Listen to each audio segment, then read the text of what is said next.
Hi, welcome to Hot Topics Live, the podcast. I'm Kia, your host, and I am here with your weekly reminder that you are amazing. Today, I have a really great show for you. I have one of my favorite people in the entire world here with me today. And if you've been watching Hot Topics Live, you will know that she is one of my favorite co hosts. I love them all, but I mean, I just have so much fun with Matilda. And she has been gone for a while. And now she's back. So, we're going to talk about a lot of stuff.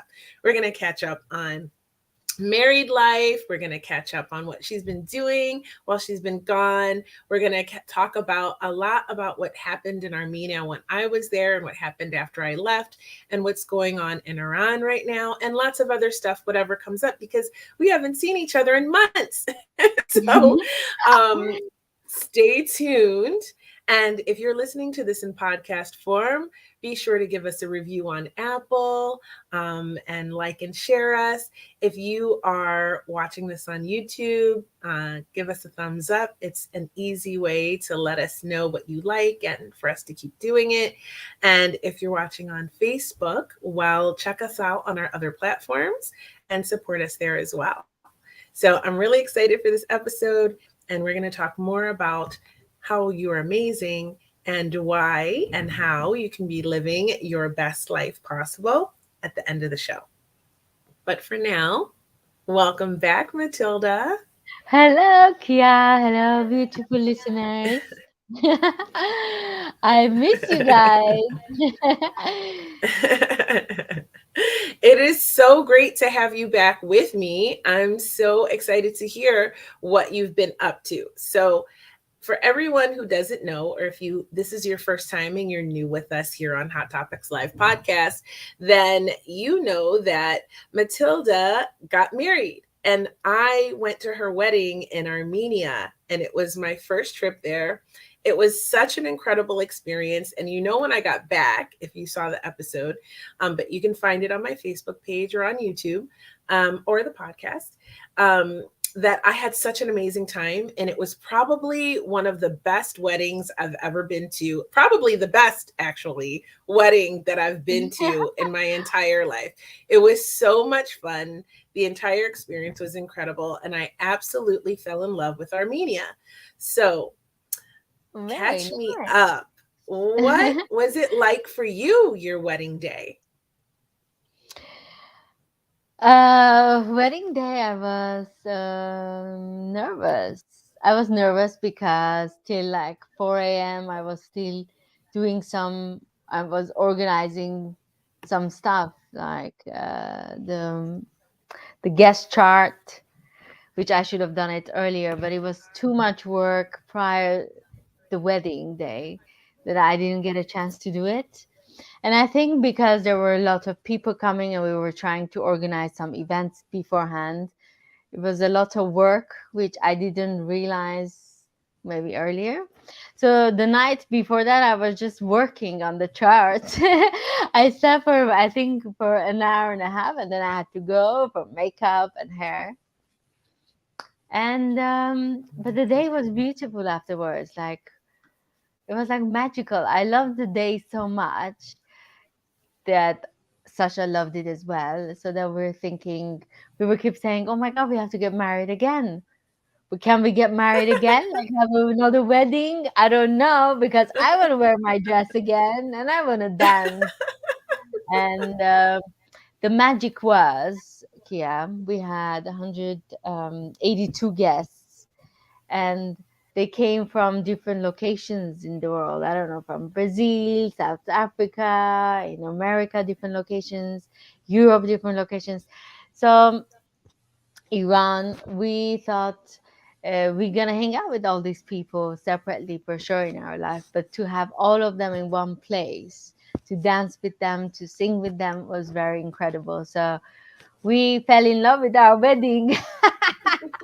And we want to do it again. I don't know how, but We can have one like every 5 years for your big anniversary parties, and we can all assemble in Armenia. and celebrate you guys again. It was really fun. I got to tell you, there were people from all over the world at this wedding, and it was such a energy that I love. Hot Topics Live is a global show. Our guests come from everywhere around the world. You are in Paris right now. I'm in the United States. And it's such an energy of connection, like Hmm. globally. And that's how it felt at your wedding. So when I got there, I was so excited to find a gentleman with a sign with my name on it to pick me up and take me to my hotel, which made things very easy for me. Stayed at the Grand Hotel Yerevan, as you did too, and it was a beautiful old historic hotel, and the service was amazing. For Yes. me, your wedding day was so exciting because I received a text from you asking me to come to your hotel room. Now, prior to that, I was delighted at how well organized the event was. The gentleman that greeted me at the airport had the cutest bag for me with a picture of you and darling Sasha in traditional dress. Just so adorable and so cute. They're actually downstairs in my house. I hung them on the bottom of my stair railing. I have two. So, because Emma Oh, couldn't carry hers with her, so that she gave me hers too. So I have two of these bags, and they're downstairs, and they have a position where everyone can see them. We'll put it that way, no. and I Oh, absolutely love them.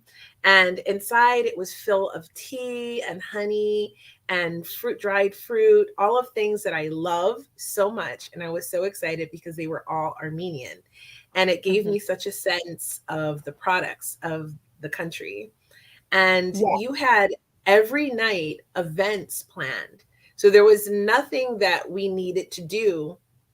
You had sightseeing planned, you had, nights, dinners, and we went dancing. We went to the club one night.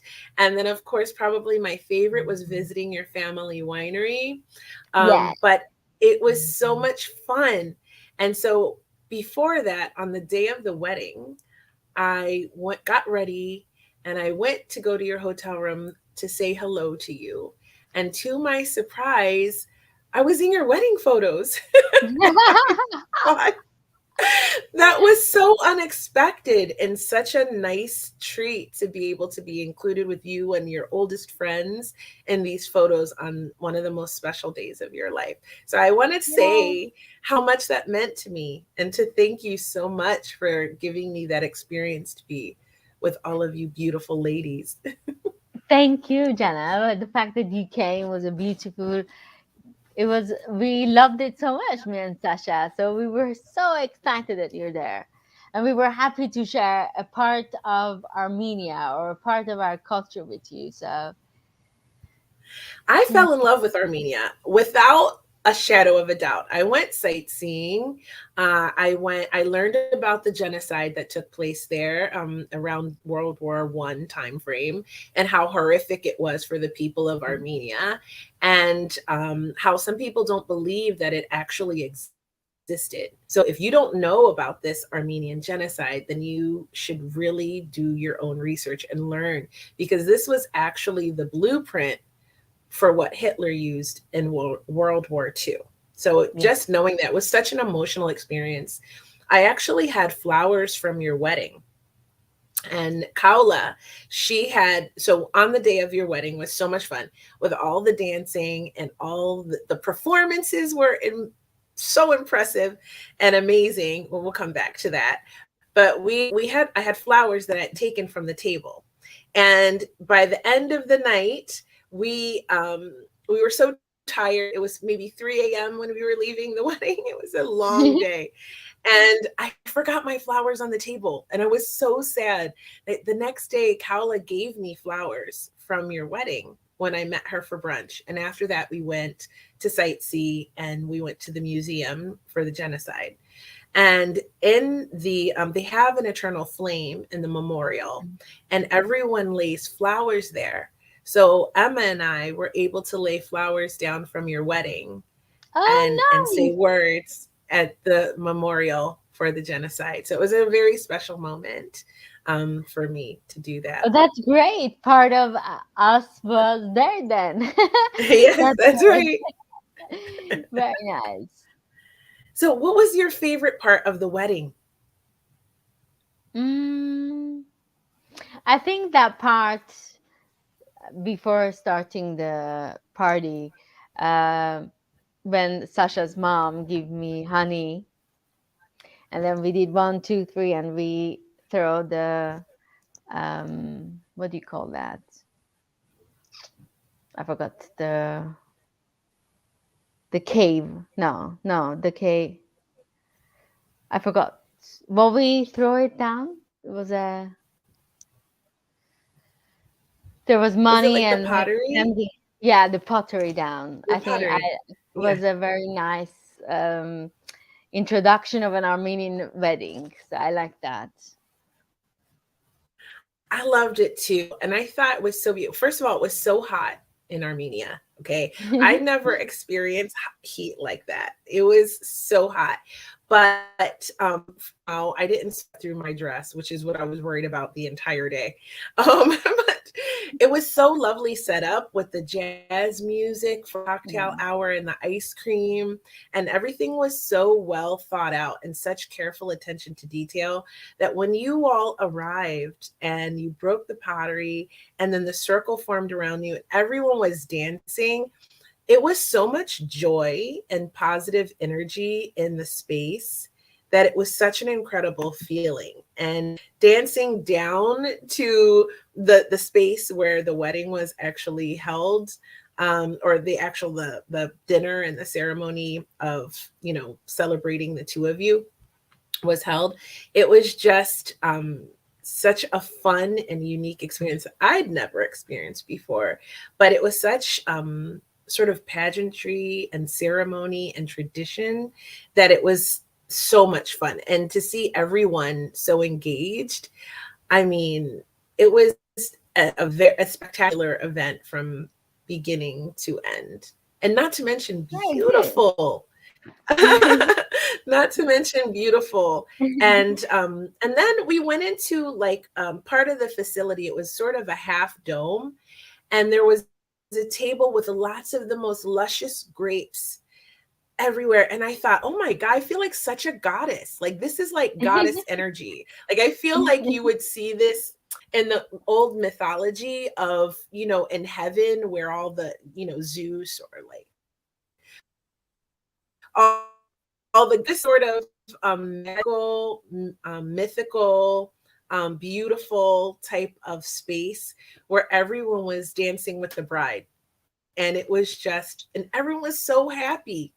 It was just so beautiful to be a part of. Yes, I was very emotional that day. I was very emotional and I was I prepared things. I memorized certain things. I memorized my French line and I had a poetry that I wanted to say memorized. But at that moment, I mean, when we were saying the toast and stuff, I was so emotional that I couldn't remember. So I had to read, and I couldn't, the poetry, I couldn't even read it. I had to stop it at the middle. But, but usually I'm very good with the lines. But yeah, it was, I think, too much of excitement, nervousness, emotions all together. But it was a very beautiful moment. The fact that we had all these beautiful people together in one place was magical for us. And I I loved the it. location was nice. I think it was a very nice sunset. That in that location, we were worried about the wind. So, I mean, we were there like a couple of days before that prior, and there was a wind, and the wind was crazy. So I was, I think, religious for 1 week, praying God. I don't know who else I prayed. Please, universe, God, don't bring wind. Please don't rain, because we want to have outdoor and like a very peaceful environment for our wedding. So everything worked out very well. The universe was with us. There was no wind, no single wind. I was like, wow. You got your wedding day wish. incredibly beautiful. I took several pictures as the sun was setting. So to give you the viewers and listeners an idea, and we were on sort of a cliff, and it was fenced in, obviously, but you had an amazing view of the city, and we were above the city. So it felt kind of heavenly to be there. And the decor of the wedding, you can probably find, I've posted lots of pictures at the time. And so if you follow me, you would have seen it. But it was absolutely beautiful. And everything was just so perfect. And I really loved, first of all, I loved the table you sat me at. When you selected seat selection, you put us at this table with a motley crew of characters. Yeah. And we had such an amazing time. I have kept in touch with a few of Very them. nice. And it was such a good time that we just laughed and danced all night. And I think something that really stuck out in my mind was your speeches, which I thought were very beautiful and lovely. I thought you were just amazing on the mic. And not to mention, you looked so stunning that it was just the most incredible dress.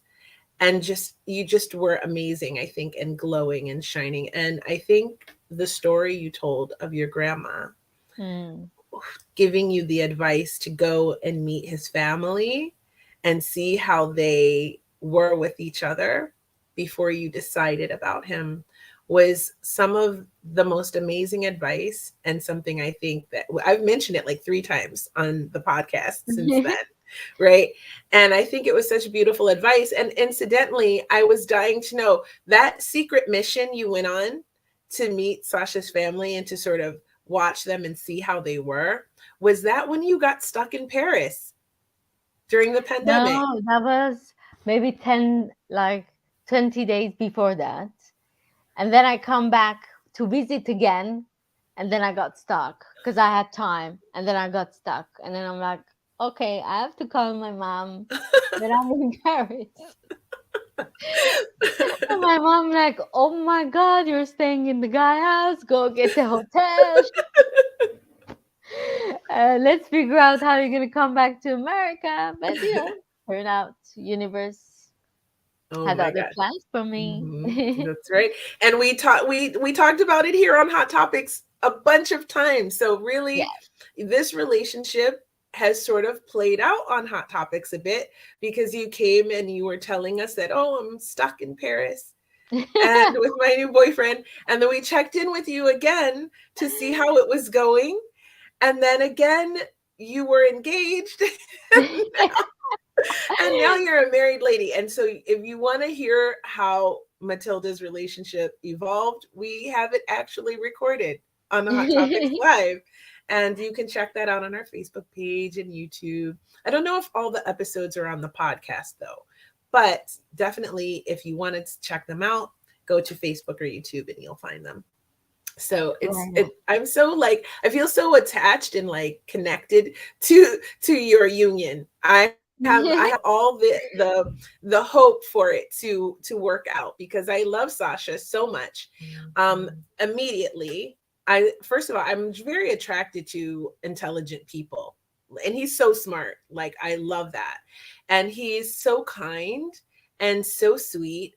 And most of all, the way he looks at you and talks about you is so heartwarming that it's like so lovely to experience. And I think one of my favorite moments at the wedding, I would say wedding week, was actually going to the winery, to your family winery. Shout out to Zora Wines. Go get it wherever you are. It is so good. Let's just talk about that. It is really, really delicious. And I learned about how it was made and how pure the grapes are, and the ground that it's grown in, and how it's protected, and how careful they are at the creation of this wine. That actually, funny story, I was running late. I mistimed my flight back. So I got to the airport in just enough time to get through security and make it to my flight, right? It was just crazy at the airport. And I mean, I had probably maybe 5 minutes before they were going to shut the doors. And I was incredibly sad because I wanted to stop at duty free and stock up on bottles of Zora wine before I left Armenia. And it's kind of hard. It's always sold out here. So I've been looking for it since then, and it is always sold out. So if you come across Zora wines, listen to this girl who loves wine, okay? And get some of this wine, put it in your collection. So anyways, we're going to Zora Wines, and Matilda was so organized with her wedding plans that she had buses for us at different junctures throughout this week to take us here and there. There's so many of us, very organized. So we were all on this bus headed out into the countryside to go to the winery. And Sasha came and sat in front of me, and we had such a lovely conversation that I just loved that moment. It was such a moment for us to get a chance to connect and hang out a bit, just one-on-one. So one of my highlights of the whole trip was getting to have this conversation with Sasha and like connect with him there on the way to the winery. An amazing time. An amazing Lovely. time. I'm very happy. Yeah. And oh, I'll also tell you something else that was so impactful for me, having been to Armenia. First of all, Armenia is well, at the moment, probably not, depending on where you go. We'll preface that. But Armenia is such a safe place. And that was something that you told me before I was going. And I experienced walking around at 3 a.m., feeling completely and utterly safe. It's a different energy there. The people are very kind, and I felt very, I mean, obviously there's not a lot of immigration in Armenia that I No. saw, right? So I obviously stuck out a bit. Okay, I'm this American girl with American accents, speaking English and all of these things, and I felt completely and totally safe there. And I had a lot of really wonderful interactions, and not to mention the cost of the dollar. I mean, a dollar goes very, very, very far. So I got to like really have a top of the line, luxurious vacation, no expense spared, and I spent hardly any money. So you're Yeah. trying to go somewhere. I mean, I think the cost of the plane ticket was the most expensive thing. Everything Mm. else was extraordinarily affordable, including my very luxurious hotel stay. So it was Yes. fantastic. And if you ever experience, like if you've read books or you watch old movies and TV and you see these shows about how it used to be on planes with like these full meals, and you go to these old glamorous hotels and you have the most amazing service, then this was my experience today. So going to Armenia, from the airline having the hotel experience, and every single restaurant I went to. I made a friend at the restaurant. She was very lovely, and she was one of the waitresses there. So like every experience I had was extraordinarily lovely. I don't think I've ever been to another place where I could say that. It was incredible. It was absolutely incredible. Armenia is beautiful with its people. I mean, structure-wise, maybe it's not that. I mean, it's not Paris, but the people are so warm, and if you need help, everyone can come and help you. And that's the beauty of it. Like you sometimes you see 1 a.m., 2 a.m., children are still outside playing alone, maybe. You're like, uh, you're not worried something will happen to this child. So it's very safe in that case. Neighbors, country neighbors, no, but the country itself and the people itself are very safe because it's all about family and it's all about protecting each other, kind of a deal. hmm I loved it. Our tour guide that we met, well, like by the end of the day, I was sad to part with her. We had such an amazing time. There's a credible sculpture park. That was one of my favorite experiences there. I thought I should live here. I could literally have an apartment here and come to this sculpture park surrounded by all of these wonderful eateries and just hang out and be living my best life.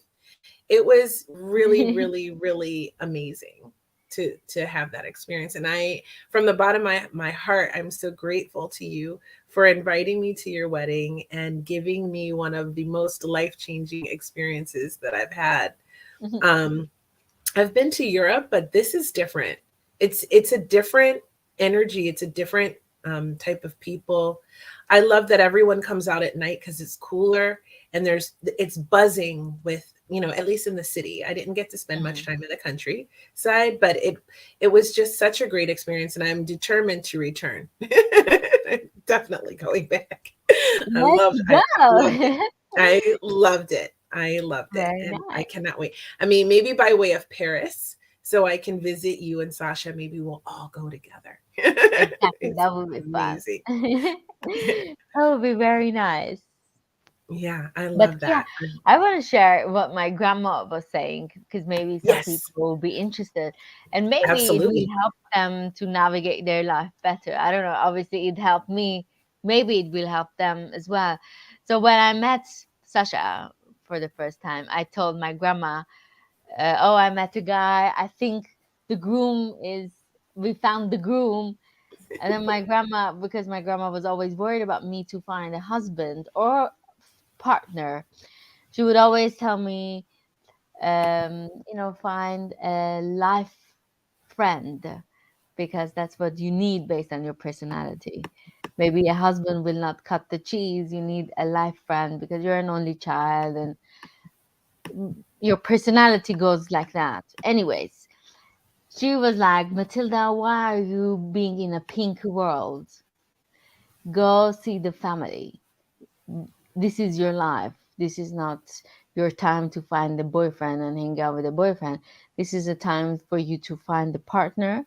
Then don't waste time. Go see the family because how his dad is towards his mom is gonna he's gonna be the role model for Sasha. So that's it. That's why I came. Sasha didn't know I came for the family. It was a secret mission. He thought I'm coming to see him.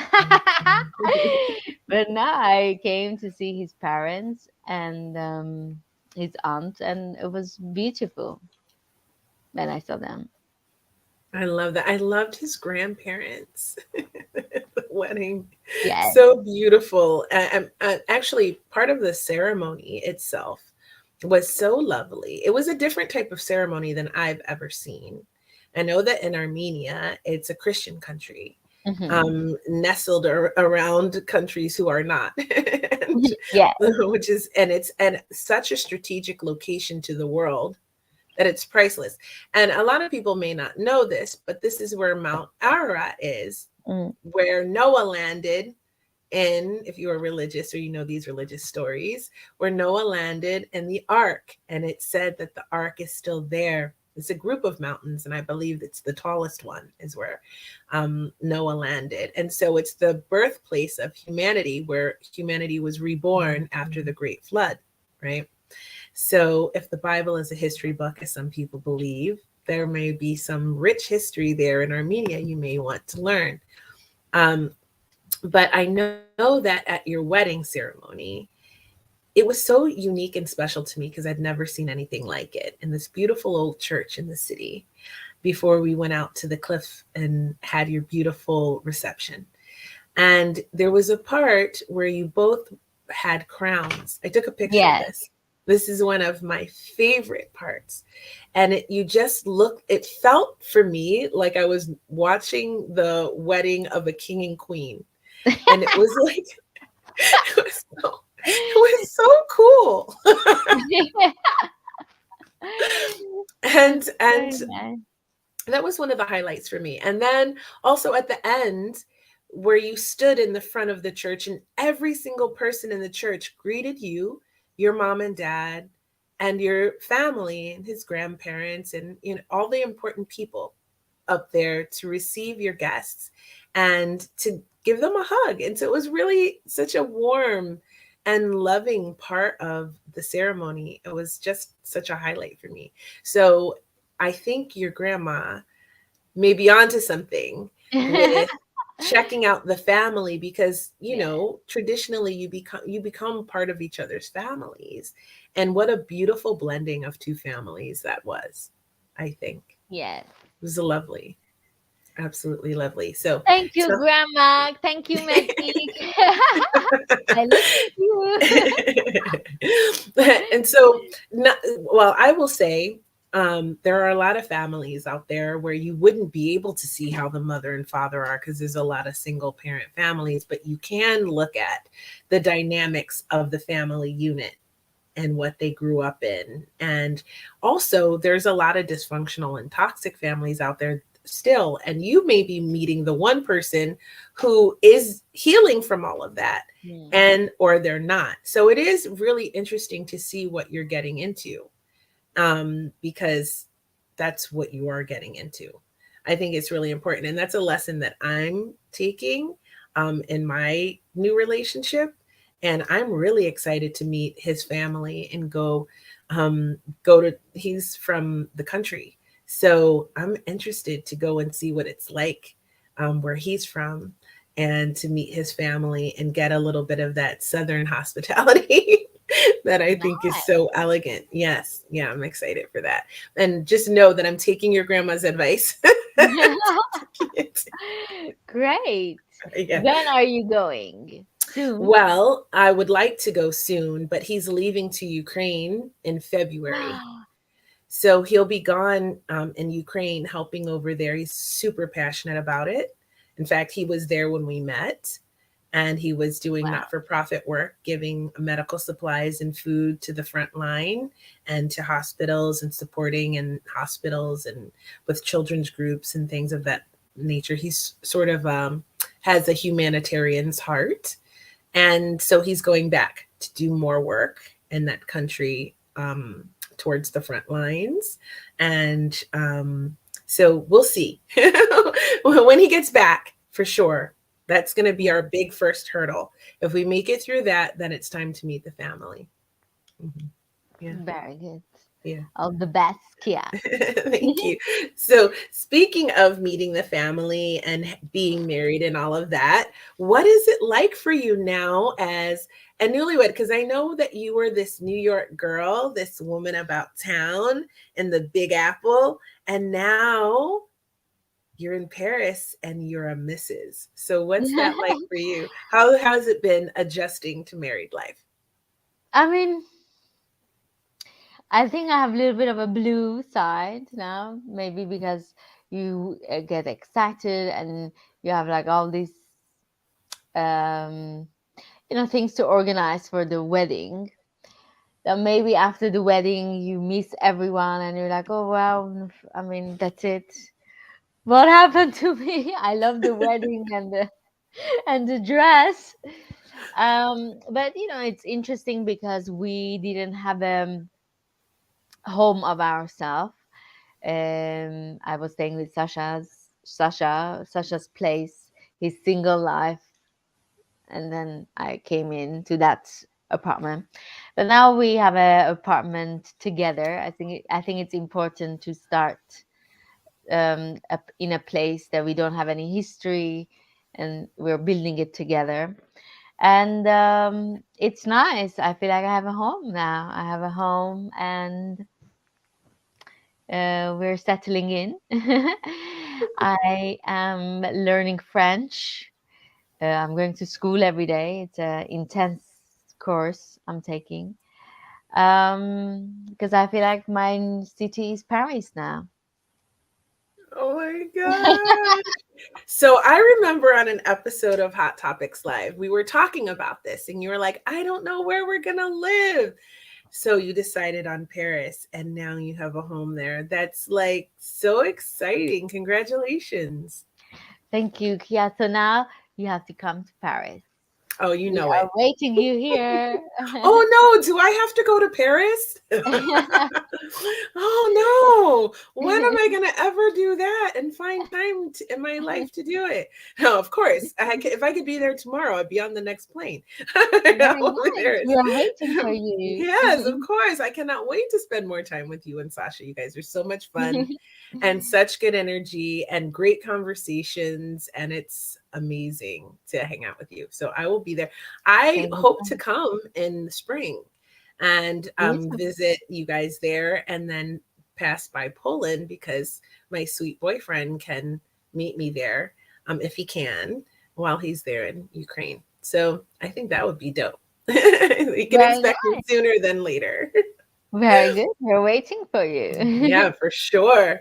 And so, what is your favorite part of being a newlywed? um, it's an interesting feeling. It's a feeling that you feel you are the unit now, Mhm. and nothing else matter. I was telling my mom, like, don't expect me, my relationship to be the same with you, not necessarily. But then now my husband comes first Mhm. because my unit with him is important. And I was Mhm. saying that too, like, don't expect as your daughter to be the same, constantly calling you, constantly, I have my life now. So Mhm. I think it was an interesting conversation with them as well. And for me to realize that this is my life with Sasha, and I need to protect it, I need to pamper it because his well-being or his happiness is direct connection to my life. So yeah, I think it became more of that. So Does it make sense? essentially, you told your family, like, okay, now we're a unit. So I don't expect things to remain the same. And they agreed. I think that's big. I think a lot of couples, when they get married, don't do that, because I have a lot of girlfriends and we talk and everything. And over the years, over my life, right?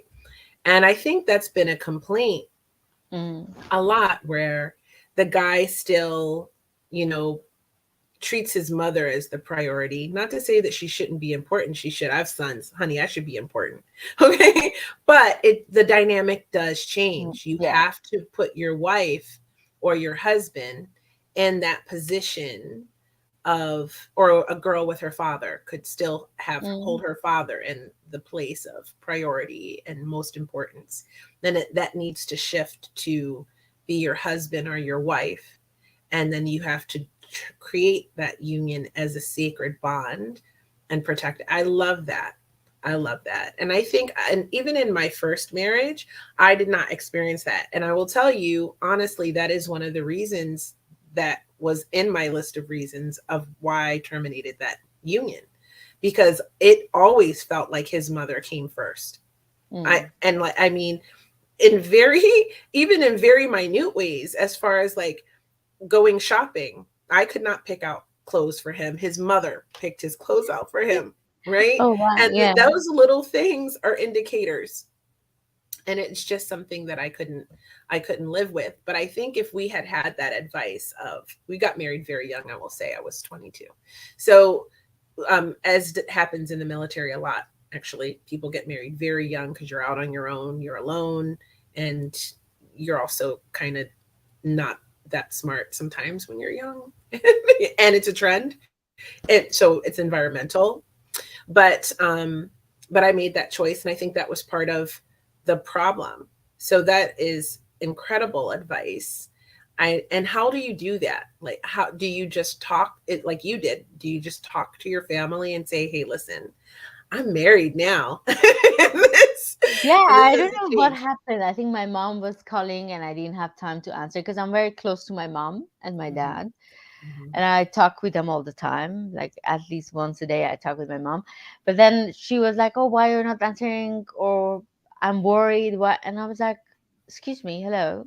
I have a husband. I'm busy with my husband. I'm doing something right now. I cannot treat you the same that I used to. It's not fair for my husband and it's not fair for me. I'm trying to build a family unit here and it needs my all attention. My attitude should shift as well to create that unit, you know? I maybe was a little bit harsh towards my mom or my dad, because my dad's like, oh, why you're not calling, what happened? And I'm like, I'm calling, but maybe not as often because I have a husband. Yes. And we're busy living life, yeah. Yeah. And of course, it's important to, stay in touch with your family and everything like that. But I think you're right. I think you do have to protect that union and really, especially when you're a newlywed, really nurture it and give it the every chance Mm, to last. Like I'm twice divorced, and was that something that I would want? No. But I think if you um take measures like this, these are things I've learned by going through things. I mean, as they say, hindsight is always 2020. So looking back, if I had made more of these types of determinations, not just with family, but my family is not usually the issue, but it's friends, close yes, friendships, friends as well. and saying, hey, listen, I love you. You still mean the world to me. That has not changed. It's just that I have to focus on this unit now, Hmm. and I'm building something here, and I need to lay the foundation correctly or it will crumble. Mm. So I think that's really important. And I love that advice. Do you have any other advice for newlyweds? Mm, I think just have fun and enjoy it. It's a beautiful moment in life. It's a romantic time. um, but what I'm realizing in life, nothing is good or bad. No, not any situation is good or bad. It's what you make out of it. Being single Mhm. is not good or it's not bad. Being married is not good or bad. If you're single and you're not enjoying from your opportunities and your single life, then yeah, it's bad. You need to have someone. But if you are going out, meeting people, working, whatever you want to do, um, maybe trying new hobbies, it's fascinating to be single because you're working on yourself. What's more important than that? And being married is beautiful, but then marrying to the right person is the right, I think, answer. Otherwise, if it's just married life, then it can be miserable, Mhm. because you're going to be trapped and you're not going to have the time to work on yourself because you have certain obligation to another person. You're building a life with another person. So it's very important to make sure that it's the right person. Otherwise, I don't know. No. Ew, no. If it wasn't Sasha, I don't think I would be married now. Because I was never a person that wanted to, oh, I want to get married. Yeah, if it's the right person for me, it was an interesting idea. Other than that, no. But whatever situation you are, married or not married, single or with partner, there's a beauty in that situation. You need to enjoy that.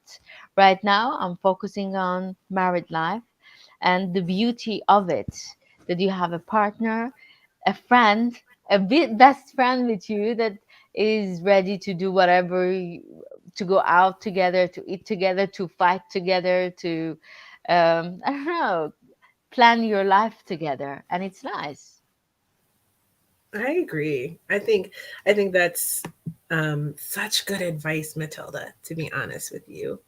It is what you make of it. I mean, I know that it sometimes is cliche to say life is what you make of it, but it is true. And a lot of people get trapped in the feeling powerless, that they can't create change and things in their life, and so they're not living their best life, whether single or married. And it is, what actions can you do, and first, what thoughts and feelings you have. And if you take the perspective of nothing is good or bad, it's what you make of it, then how can you create change in your life to change your situation to where you're feeling happier, to where you're feeling better about it, and you're seeing the good in it? I mean, marriage, I've been married twice, as you know, and there are good days and there are bad days. There are sometimes several months that are difficult, and then it's cyclical. It goes up, it goes down. But if you form that strong foundation and you realize, what are you making of it? Are you getting sucked into the negative aspect? You're not looking at the good. You're seeing everything wrong with your partner, and you're just feeling more and more like you don't want to be there, or you're trapped, or you're so miserable and you're so unhappy, and you're ignoring all of the amazing good things that are happening. Or is it time to take a really hard look at the situation, and maybe it is not the right situation for you? So it's just, what are you making of it, and what are you going to do about it? What actions are you going to take to make your relationship grow and nurture it and make it work? And I just want to say, even in new, when you're dating, because I'm in a relatively young relationship. I think it's been 5 months now. And it is, what, like, letting your friends know. For me, I'm really close with my ex-husband. Like, a lot of people find that shocking, but with my ex-husband and I, we did this thing called conscious uncoupling. I've talked about it a million times. It's based on a theory in a book by Catherine Woodward. She has a TED talk and all of this, and it talks about how you break up in a relationship is actually impacts how you form new relationships, right? So I was very determined to end things in a positive way. And was it easy? No.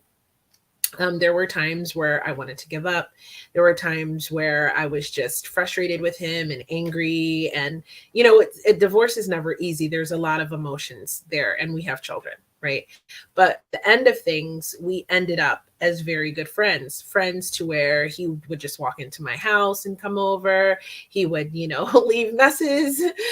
He would come hang out with the kids after work sometimes. He would, just walk upstairs into my bedroom and just start talking to me while I was in the shower. Like, you know what I mean? It was just like a very comfortable friendship that may be too close when you have a new relationship. So in order to nurture that relationship, not to say that I'm not friends with my ex-husband anymore, but I did definitely have to set up boundaries that would make my new partner feel more comfortable and feel secure in our union. And so, because, obviously I don't go into a relationship. I'm a serial monogamist, so I don't date a lot. I don't date around. If I accept a date with you, I take it very seriously that you could be my potential spouse, because I'm the marrying kind. Yes, I will get married again. I don't care if it's 10 times till I get the right one. I'm a hopeless romantic, and I will keep trying. I will never give up. And so I date intentionally, we'll say. And so if you've met my kids, it's a big deal. Like, you got marriage potential. And so I feel like setting up the parameters, telling my friends, hey, listen, I'm in this new relationship. I cannot be as present as I was for things. I am not disappearing, but I am focused on this and nurturing it to growth, and family, and the same thing. So I think it's really important. These things, they can apply in your dating relationship as well as being a newlywed. You know what else too, Matilda? I thought it was interesting that you said there's a bit of sadness, because there is so much momentum when you're engaged. There's so much excitement, and you're building towards the wedding, and everything is all about the bride. When you get pregnant, you'll feel this way too. Okay. Everything's about you when you're pregnant, and because you're creating this life in your body, right? And then you have the baby, and and, then everything's about and the everything's baby. about the baby, right? And a little bit, the mom feels like, dang. And the dad Was even more. I a tree? Right? Right. And the dad even more. The poor father gets like no love. Okay. Like the whole time he's completely forgotten. So we have to work really hard to make sure our partners are included. And I actually do have an episode about that on Hot Topics Live. So you have to look for that. It's all about my two friends. They actually live in France. And my Oh, friend Mags and her husband came on to talk about how to make your relationship closer when you're pregnant, and how to include the father in that process. So that's a really key episode if you're pregnant right now. or you're a father who has a pregnant girlfriend or wife, that's a good episode to find. You can find it definitely on our Facebook page, possibly on YouTube. You have to look. I'm going to make playlists, I think. That'll make it easier for people to find the different topics, since we talk about everything, Mhm. on YouTube. But I understood that sadness. I felt it after each one of my children was born and after each time I got married.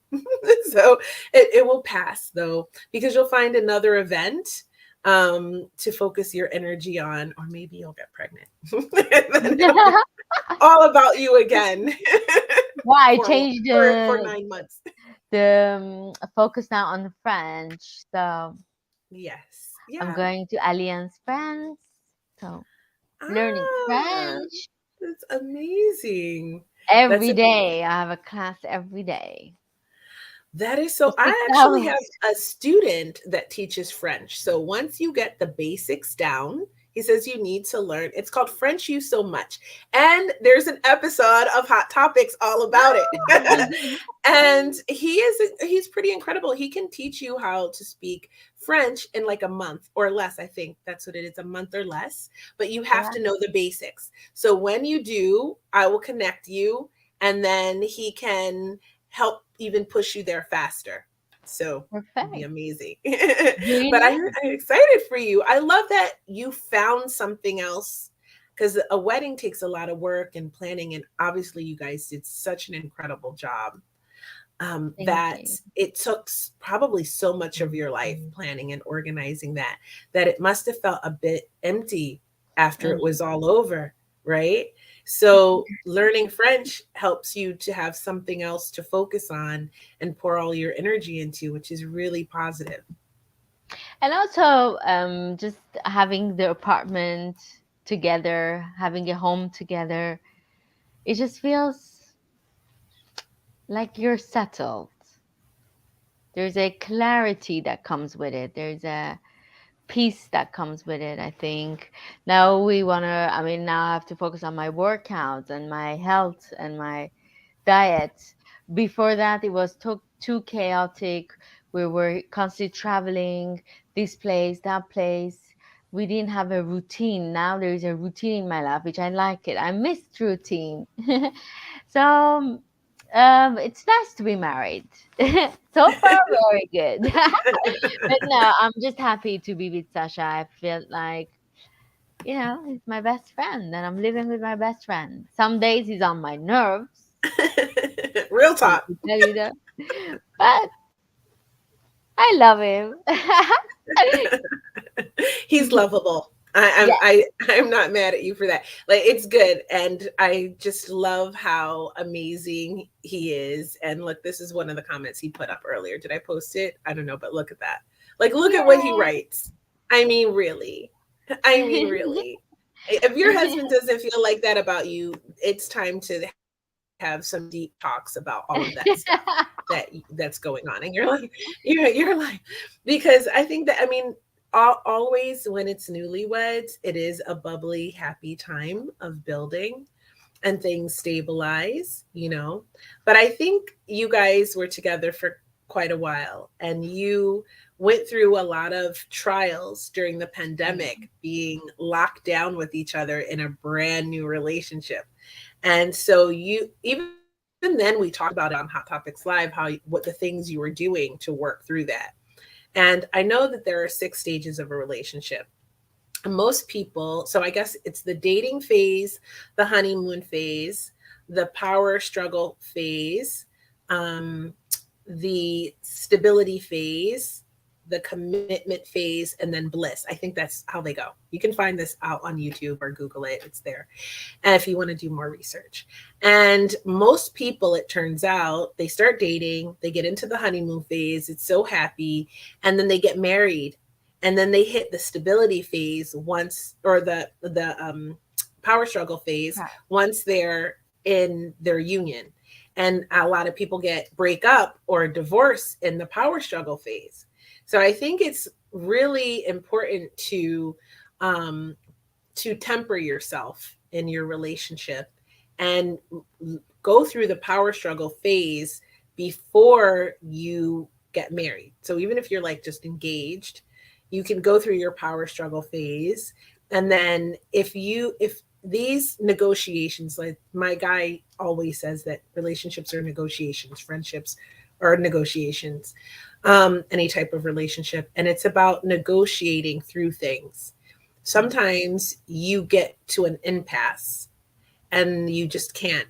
That's why they call it irreconcilable differences when you're divorcing, right? You just can't get past that. And so I think it's important to experience that before you commit to marriage. And I'm just speaking from experience. I'm not trying to be like, I know it all, I'm not the expert, but I'm talking about my experience as well and what I've seen in my friendships throughout my life. And I think it's really critical to go through those power struggles, negotiate the parameters of your relationship so that you can live with it, kind of like a business deal. Not that marriage is a business deal, but it is in a way. Mm-hmm. And it's a partnership agreement, right? If you look at it like that. And so you should negotiate your terms. That's why when people are like, would you sign a prenup? I'm like, hell's yes. Of course I would. Because it's a negotiation. You know what I mean? So, and if that's what's required, for someone to feel safe and comfortable and secure and you love them, why wouldn't you? But that's just my opinion. So, as you're negotiating and you come to these agreements, right? You move through your power struggle phase and then your relationship can stabilize and you can really build from there. And then you get to the bliss phase. If you marry in the commitment phase, which I think you guys did, you have a better likelihood of staying married. So I think going through this and not rushing it and taking your time and going through these experiences can actually help marriages last longer. But a lot of people don't know this stuff. And I think age as well. Me and Sasha were Mhm. not in our 20s. I'm not going to Mhm. tell you my age, but What? You're not in your 20s? but we got to experience life beforehand. We had previous relationships. We knew what we want, and we weren't dying to be married. But we found each other, and we felt like marriage is the right step for us. Um, I think it's different when you're married at this age, but maybe when you're younger, then commitment is a little bit of a different way of looking at it, because you don't even know who you are. You don't even know what you want from life. If at this age I don't know what I want, then I'm sorry. I guess I'm a lost soul. Or if Sasha at his age doesn't know what he wants, it's a problematic because we lived the life. We weren't at home not doing anything, we Mhm. experienced, we met different people, we gone out with different people, we've seen friends going through life, and it helps you navigate and to understand, do you really want marriage? Because it's not a piece of cake. It's Mhm. commitment, it's your youth, it's your life that you are spending on with someone. You don't have a lot of freedom to enhance yourself, for example, or to spend time for yourself, because there are obligations and responsibilities. So it's something that you have to be very aware of, I think. It's very scary, but at the same time, very sweet, Mhm. Well, I I'm glad think. you're so happy. And I think you're absolutely right about that, to be honest with you. So, you know what? I love this conversation about relationships and marriage, and I'm so happy that you are happily married to such a lovely man, and I cannot wait to come and hang out with you guys in Paris. I think traveling is awesome and and to different cities is great, but when you have friends there who are local to that environment, it's even more amazing. It's just a completely different experience, which is why I'm so grateful to have students all over the world where I can go Yes. and visit them and have so much fun with them. So I'm really excited. I'm really Yeah, I excited. told Sasha at the beginning, I think the second time I'm meeting him, I'm like, women are like flowers, closed flowers. You want that woman to blossom and be beautiful and make your life beautiful. then you have to pamper that woman. And it's not about finances, it's about pampering her emotions, pampering her needs, being there for her to feel secure. And we're not in a jungle, so we don't the lions are not coming. It's for her to feel like she belongs to this cocoon. So I Mhm. gave my lesson at the beginning of such. I'm like, if you want me to be your flower and make your life so beautiful, which I can, then you need to pamper my emotions. That is some damn good Delicately. advice. That So is some if anyone can use this, because I think that's true. I lots of times, sometimes they're like, oh, like this guy is very rich, and has this young woman next to him, or, and I'm like, but that's not blessing. The value of a man is when you have a wife that been with you, or a partner that been with you for many years, and she's smiling. That means you took care of her so well, emotionally, physically, mentally, that she's happy, and she has this positive energy. That's your value. That's when the stock of a man goes high for me, because he treated this woman with respect and Mm, love. And mm, that's what actually every woman needs. We don't need expensive gifts. We need, I mean, at the end of the day, that's what we need. We need a man to love, to mm, feel loved. mhm. And I think men need to feel love too. Hmm. It's a very reciprocal energy, right? Of So course. it's if it's, I like to say, you know, this guy might be rich or he might be sexy as fuck, but does he dysregulate your nervous system? Are you anxious and Yeah. concerned and you don't know where you stand with him or her, because it could be the other way, she could be rich and sexy as fuck, right? Like that. But do you feel safe and secure in that union? Do you Mm, feel, you know, do you feel calm and at peace, or are you stressed? Like, then you need to really evaluate that. And I think it's really important for for a woman to feel emotionally safe, you mm, know, and to understand, you know, to ask these important questions and discuss these things early in the relationship as you're moving through your initial dating phases. There's questions you have to qualify this person for your life, like, and they need to be qualifying you for their life. And there's a lot of different attachment styles out there, you know, um, and how we attach in our relationships based on our wounding and our core wounds and things like that. And so it's important to understand that about each other and what your love languages are, not just how you receive love, but also how you give it and how they give love and how you want to receive it. And you learn all of these things early so that an anxious attacher can become a secure attacher with a person who is pampering their emotions, who is treating them in a way that they want to be treated. For example, the gentleman that I'm seeing, when people ask me about him, I always say, I love the way he treats me, mhm, meaning I love how I feel when I'm with him. And when I'm not with him, I feel very secure. Like I'm never worried about him. I always know that he's going to show up for me in a very healthy, masculine way. And he's a great guy. And that's important. So if you want a woman to, and in turn, I do things that I haven't done in years, like cook. And make his life beautiful, and I shower love onto him. I'm a very affectionate person. So, and the physical touch is important to him. So it's just that simple. He meets my need for emotional safety and to feel secure when he's not in my presence. And I meet his need for physical touch and to make his life more beautiful, just like you said, Matilda. So I think if we do that and we're honest with each other, we can get there. We can have those kinds of beautiful relationships. And I don't know what's in the future for me. Maybe it's marriage, maybe it's not. But in the present moment, it's very beautiful. and it's all about the journey you have with him. Yes. And Yep. what you're learning with him, for yourself and Yeah. for the loved ones around you. So it's very beautiful, Kia. You know. This is the magic of life. Yeah. It is the magic of life, and I'm sure that you will meet him soon enough.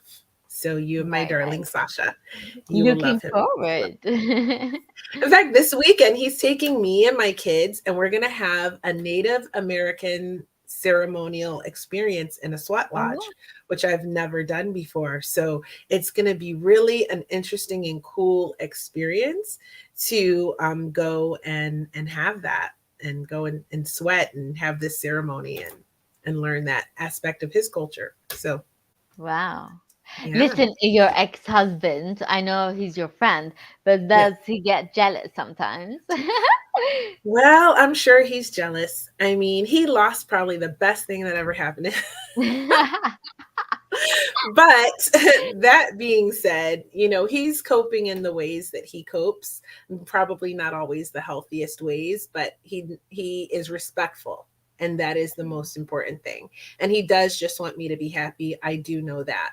Right. But I have a lot of compassion for the fact that I know that it's very difficult for him to watch me moving on, and that this guy is legit, like it could go somewhere. So I know it's difficult for him, and I have compassion for that. But at the same time, this is my journey, and he had his chance. He lost it. That's just facts. I'm not trying to be cold, but it's true. And, they always regret it, and they always come back and try again. But I don't do take backs ever. So yeah. So Very good. once I'm done, I'm done. Like it's just over, you know. And it's about knowing your worth, actually. That's what that's about. Is like knowing your worth and value, and recognizing when someone's not treating you in the way that honors your worth and value.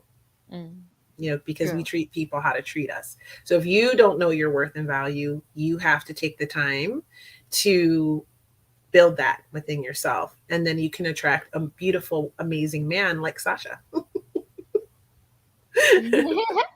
Yes, Sasha.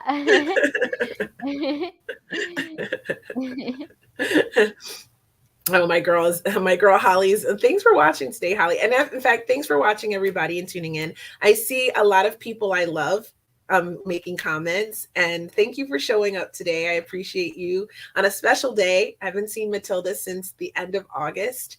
She's been busy living her best married life, as we're hearing. And I'm so glad that she has time to come back to Hot Topics Live, and we're going to see so much more of her with other guests coming soon in the upcoming weeks. But I'm just happy that you're back, Matilda. I Yes, miss you. me too. I miss you and I miss Hot Topics. So, Yeah, we have so much fun. So, but before we go, there's something that's been on my mind. It's been an mhm. hour, so we're gonna wrap it up. But I haven't seen Matilda, so just one more topic, and we don't have to talk about it long. But something has been really on my heart, and I know you're the perfect person to talk to about it because, well, you're Iranian and you're Armenian, Yeah. and there's things happening in the world. And this wouldn't be hot topics without me bringing it up. And I don't usually get political because this show is about fun and relationships and healing and business and other topics that my listeners and watchers, my hotties as I call them, write in and tell me they want to talk about. If you want to do that, DM me on Instagram or Facebook. And but this topic is important to me. So at the top of the show, I talked about how much I love Armenia, how I fell in love with the place.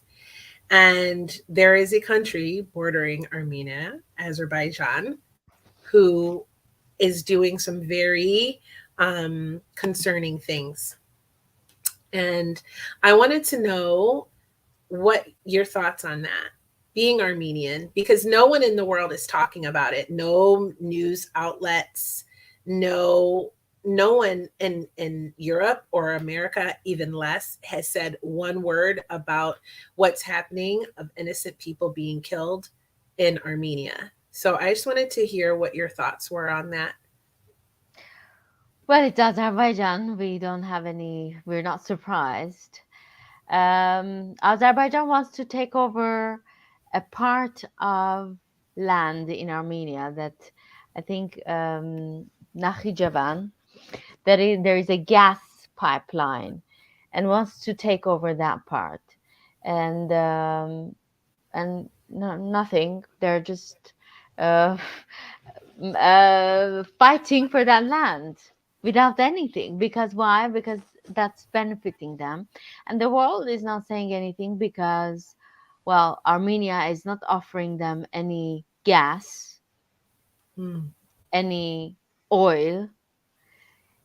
It's a small country. The only country that kind of can support, I mean, America is saying, or France is saying, Europe is saying they want to support Armenia, but they haven't done much. Russia wants to, Russia cares more because if Azerbaijan takes over that part, they can be aligned with Turkey, and they can be a very big country together. And it's not benefiting Russia to have a very big country, neighboring country like that. And well, Azerbaijan is doing what Turkey wants. They are a team. They are in one team, and I think they just want to finish up what they started in 1915, which was the Armenian genocide.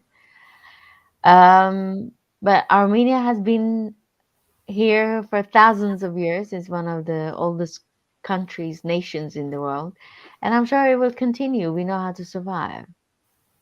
You know what I found so amazing when I was in Armenia, and something that I will probably hold in my heart for the rest of my life, is the way the people are. This Mm. country was occupied by Russia. I also went to the military museum because, well, I'm a veteran, and so military history interests me. Yeah. But occupied by Stalin, right? Mm. Russia held this country.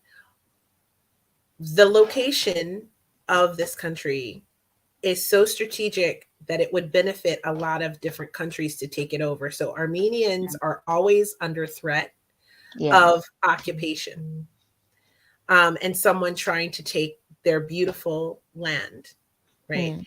The people of this country are so kind and so joyful and so amazing.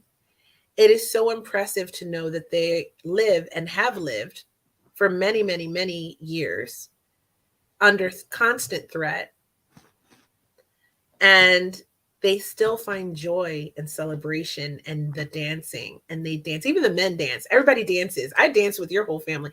Like, I dance so much. I love dancing, first of all, and I love the style of dancing. I actually felt like a goddess the whole time I was dancing with everyone.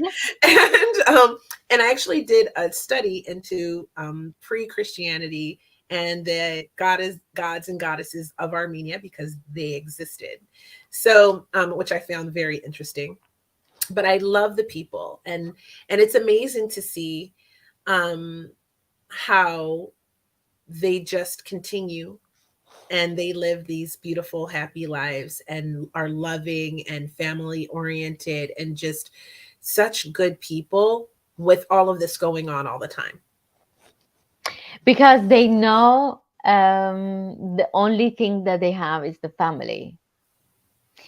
They cannot rely on the government, and unfortunately, Mr. Pashinyan, we thought he's a amazing leader, but seems like he's not. I mean, I don't know politics very well, so I cannot make a political point here. But I mean, we think that the country like Armenia, that is in a very strategic place in the world, and it's under the threat constantly, needs a very powerful politician. A politician can deal with Putin. They can put with Aliyev. You can just bring. I don't think Mr. Pashinyan is that of a leader, but maybe I'm wrong. But I think all the moves that he has done so far after 2020, the war between Armenia and Azerbaijan, has been not benefiting Armenia. So I don't know. I I don't know mean, why we don't have a very strong politician. I don't know why we cannot provide. I mean, Armenians are smart, but why we don't have that, I don't know. that's something to really think about. I'm really curious about that too. But I am my, all of my love and my positive energy goes towards Armenia. I can't wait to return there. And I just, I my heart breaks for everyone being killed in this and what's happening, and the fact that the world is not discussing it more. And here's the thing, it's always about, if you've ever read the book Machiavelli, or by Machiavelli, The Prince, this is one of my favorites, probably my favorite book. You understand how these power moves work, and it will give you a clear, even though it happened in the 1500s, like, it will give you a clear understanding of how it even works today with all of these political maneuverings and power plays. We are the people, but these people at the very head, the politicians and the people in power running the countries, are always looking for power grabs and maneuvers. And I think this is a clear indication of it, of why connecting these countries would make them a huge power globally. Mm. And darling Armenia is just in the middle of that, but these are people's lives, because we are the people, they are the people, and the people are dying. And I think it was Yeah. worth discussing, especially because I loved it so much there and you're from there. I was like back a week and this all started popping off, and I thought, oh my God, I was just there. I was just having an amazing time there, and now people are dying. It was Mm. interesting, that Alex was guest at your wedding. He's from Russia, and we had lunch the day that Kaula was leaving, and I think he was leaving also. He is a doctor. I hope to have him on the show. I think he'll be a great guest.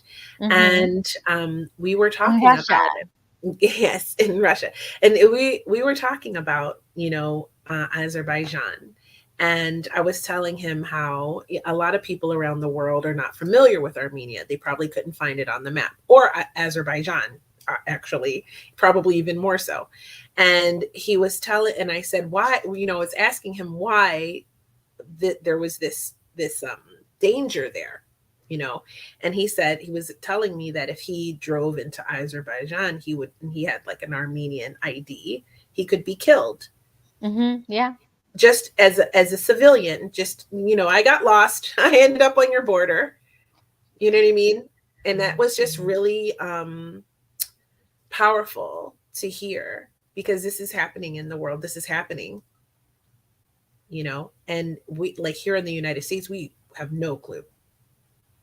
In Karabakh, um, this was why the war was in 2020 between Armenia, Karabakh, and Azerbaijan. There are Armenians living there for thousands of years. We have churches from 16th century, 14th century, and they will keep saying that they lived there for long. This is their land, and they Mm. have to occupy it. And they killed the civilians, the village people, in such an ugly way. I mean, not in even an honorable way. That is just war crimes, but nobody talks about it. And all these powerful countries, they now, I don't know why, what they love about Aliyev, that they're just wanting their oil and gas. That's what it's always about, oil and gas these days, I think. But even next door to Armenia is Iran, on, Yeah. another border. Yes. And what we're seeing, as a woman, I cannot, like, not bring this up. Mm. The protests in Iran are something, this is like historic. This is something as spectacular I've ever seen in my life, to see women rise up, and the supporters of women in this way. How does it make you feel when you see this? I mean, it's very, I mean, we had the wedding. After the wedding, all these bad news are coming up. So it's a little bit difficult to navigate. But in a way, it's very heart. It's heartbreaking because young people, these are Generation Z, dying. Mhm. But at the same time, I'm so just honored about their courage. There is no political party involved. I think this is the beauty of this. It's a revolution, you know, because it is a revolution. All these people are dying for their freedom, and these young people are showing us the way. It all happened for a young woman got killed. I think everyone knows by now, with the morality police, because part of her hair was outside. But then young people are taking it to street, and it's like courage that my generation never had, because I'm a generation after a revolution as well. My generation never had it either. So it's like, wow. It's And they amazing. lose their life. But for them, it's like, and the beauty of it, actually. So this happened. So 1979, the revolution happened, and Imam Khomeini came, and then the mandatory hijab was the law. With mandatory hijab came other things, like as a woman, either your father have to allow you to come out of the country, or Mhm. your husband, and your husband can block the passport anytime he wants. You cannot ask for divorce as a woman, but the man can divorce you anytime. You cannot have the custody of your children as a mother. The custody of a child goes to the father. If the father is not around, he's in jail or whatever, goes to the brother of the father. And if he's not around, comes to the grandma and the grandfather, doesn't come to the mom. Oh my God. So so women in Iran is not only just cover, they are fighting for their basic human rights. And it's terrible. But what's fascinating about it, all my generation, and maybe they have children, and the children are this Generation Z, they're all, I think it's the education. One thing that I think Jamhuri Islami did wrong was pushing the young generation to go study. And Iran is one of the highest PhDs per GDP in the world. Hmm. These people have a PhD in physics, mathematics. Imagine you have a physics PhD and you're staying home because your husband is not allowing you to work. Are you kidding me? Girl, I can't. I couldn't. I don't even. I can't even fathom how. I mean, I was a stay-home mom for 13 years, and I have multiple degrees. Not a PhD, but I have multiple degrees, and I felt an inkling of what these women must feel. So Yeah. to imagine how deep and how frustrating and how enraging that must be is just overwhelming. And then these women raised children, the Generation Z. Now they are in the streets fighting for their rights, for their parents' rights, and for they're saying for their sisters and the upcoming children that they're gonna have. And this is the beauty, that men and women are fighting together. Men are supporting the girls.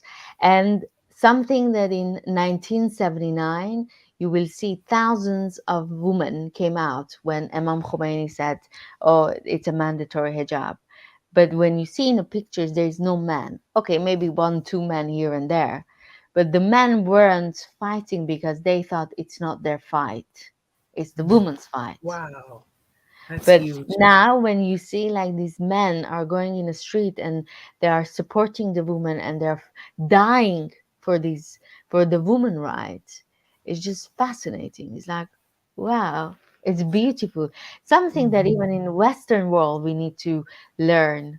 I don't know. Lots of times the Mhm. Western men are not that supportive of women, the Mhm. women's rights, but they're Right. not realizing that if women don't have the proper rights, if they cannot blossom, the society won't be beautiful. You have a No. beautiful society when there is a healthy, females, when they feel safe. I mean, you can be only healthy as a male or female, doesn't matter, when you feel safe. Mhm. So we need to create a society like that. Mm. So it's beautiful to see.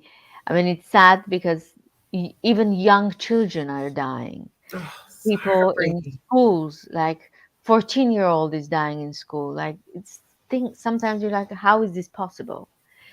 But there is a beauty that there is this big change. The people are thinking differently. These men are thinking differently, and these women are lioness because the lion is behind them, and that's beautiful to see. That is, I agree with you. And it's so heartbreaking to see people dying. I mean, I don't know how you can turn a blind eye to when you have news that people are dying, that how you can't feel so sad and feel for them and support their fight. So obviously at Hot Topics Live, we support Armenia, we support the fight in Iran, and Yes, we hope that it comes to a swift and positive end so that people change can of regime. their loved ones and that we get the highest best possible outcome to just because when these things happen they have an impact around the world, Mm. so they're creating positive change and I just support it. Actually, women in Afghanistan, they went to protest. Women in India, they're protesting, the right to wear whatever you want. Some women are religious and they love to cover themselves. Mhm. They should. I mean, it's not no to the hijab. It's no to mandatory hijab. And there are Right. women that they don't want to cover. So, and they need to have, oh, and another thing.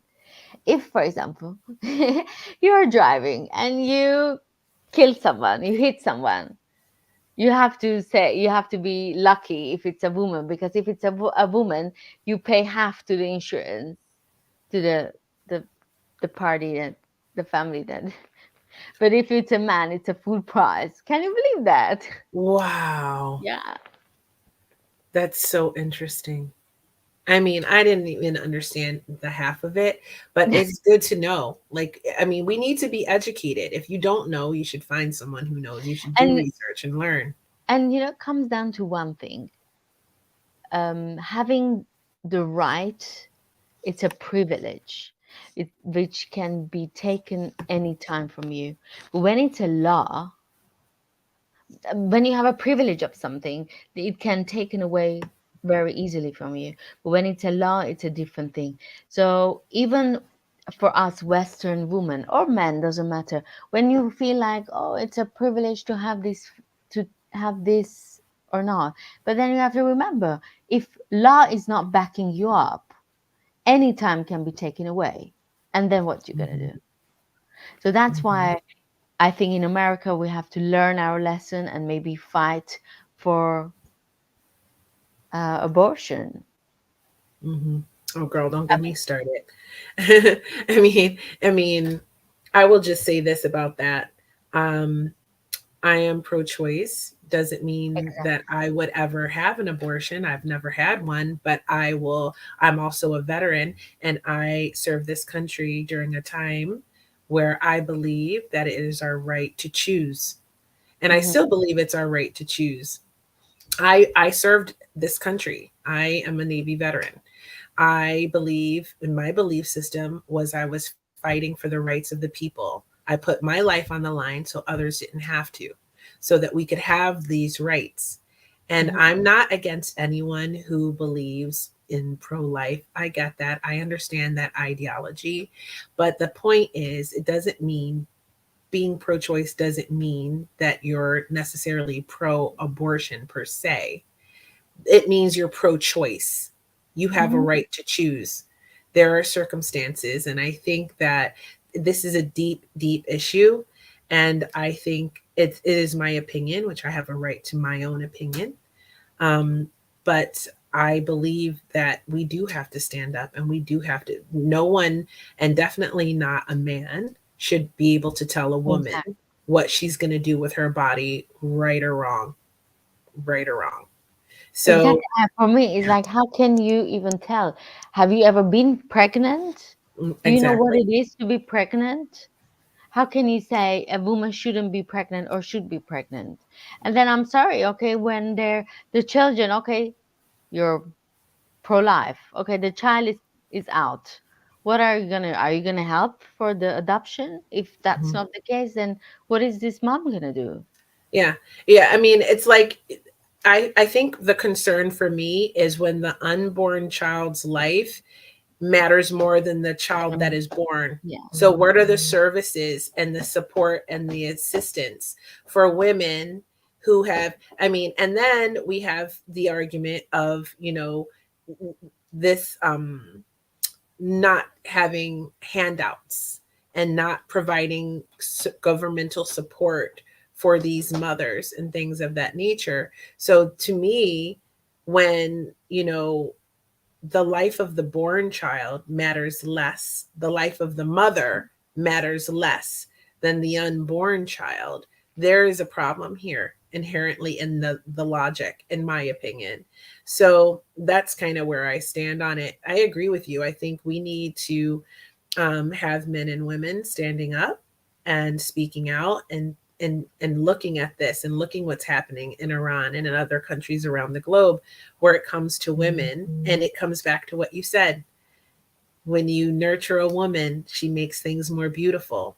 This divine feminine energy that we all possess can Mm, help the world be its best.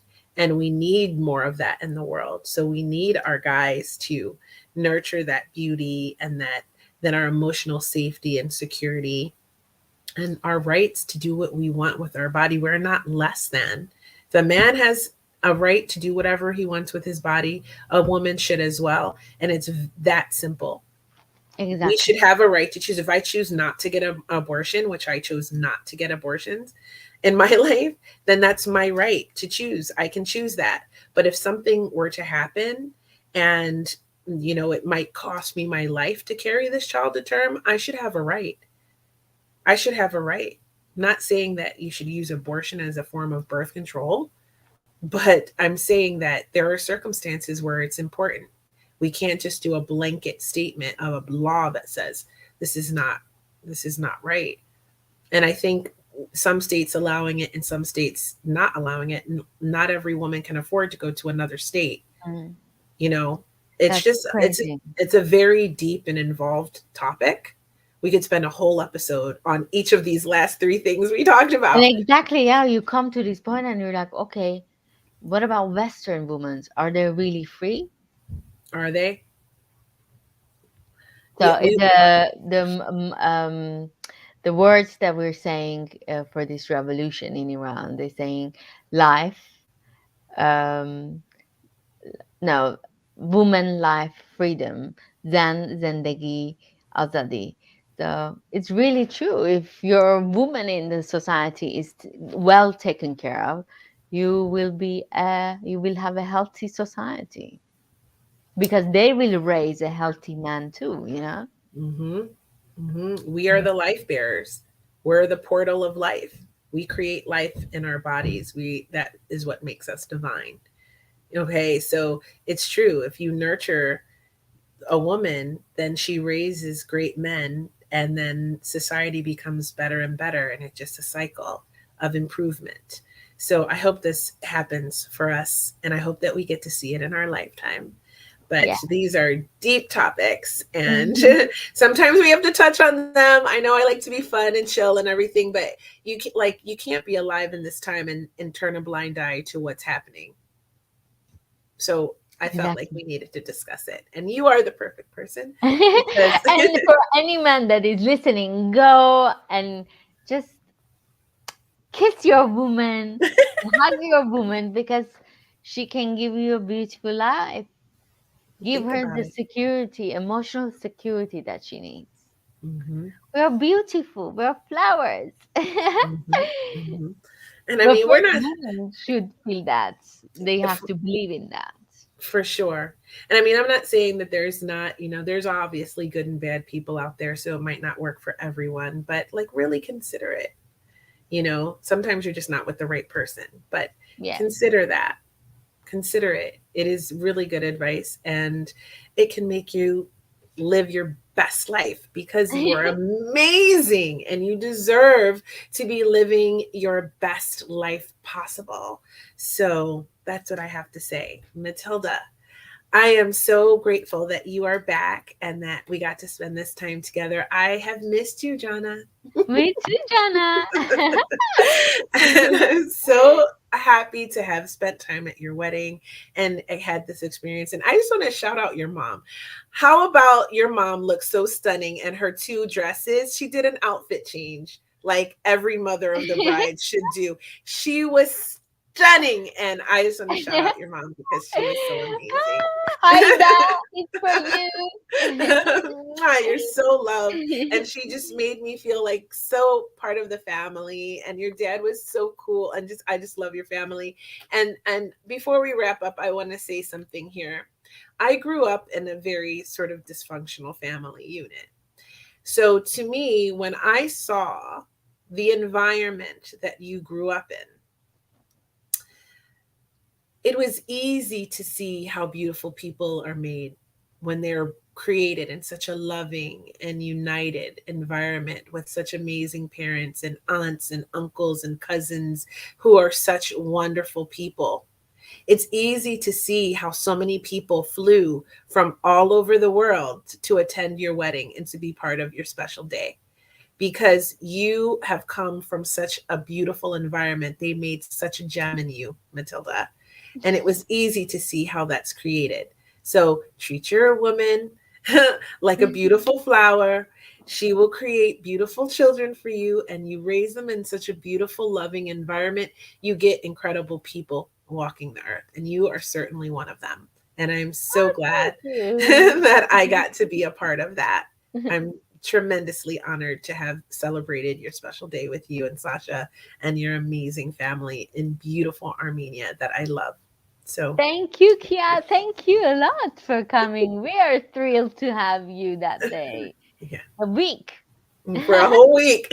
And for sure, I will see you in Paris soon. But for now, let's wrap it up. I want to say again, thank you for coming today and co hosting with me. I always love having you here. Everybody loves when you're here, Matilda. It's just such beautiful energy. Me too. We have a lot of really cool shows coming up. We are going to do a lot of stuff. We're going to dive into crypto. We're going to talk about relationships a lot more. I had a request for talking about vaginal care as far as ending relationships and things of that nature. So we're going to I was talking about last week. I was talking about vaginal yoni steaming, and so we're going to get into that stuff and why it's good for you too. And again, if you want to hear a topic, you have a topic you want to discuss, send me a DM at one of these places down below. Or preferably my at Creativity on Instagram. Or you can message us at the Hot Topics Live Facebook page, or you can drop a comment on YouTube on one of the episodes that you liked about a topic you'd like to discuss. And I know so many people, I probably can find someone really cool and knowledgeable to discuss it on Hot Topics Live with amazing Matilda, and we'll have a great conversation. And if you're new here, welcome. If you've made it this far, you're one of my hotties. So just subscribe and start following us everywhere. Oh yeah, check us out on TikTok. I'm going to start putting more content up there. And I'm going to go to Podbean, something like that. I'm adding Hot Topics Live to some more platforms so you can check it out on a lot more podcast platforms. I appreciate you guys so much for tuning in. I love your comments. You're so appreciated. Again, shout out to my girls from Instagram for tuning in and taking time out to watch. I'll be back next week again. And we're going to just have another really great time and another really great conversation.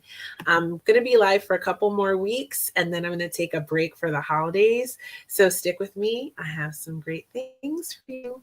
And next week, go to my Instagram to find out when I come live, and then you'll know or set your notifications. For now, I love you guys, and I'll talk to you next time.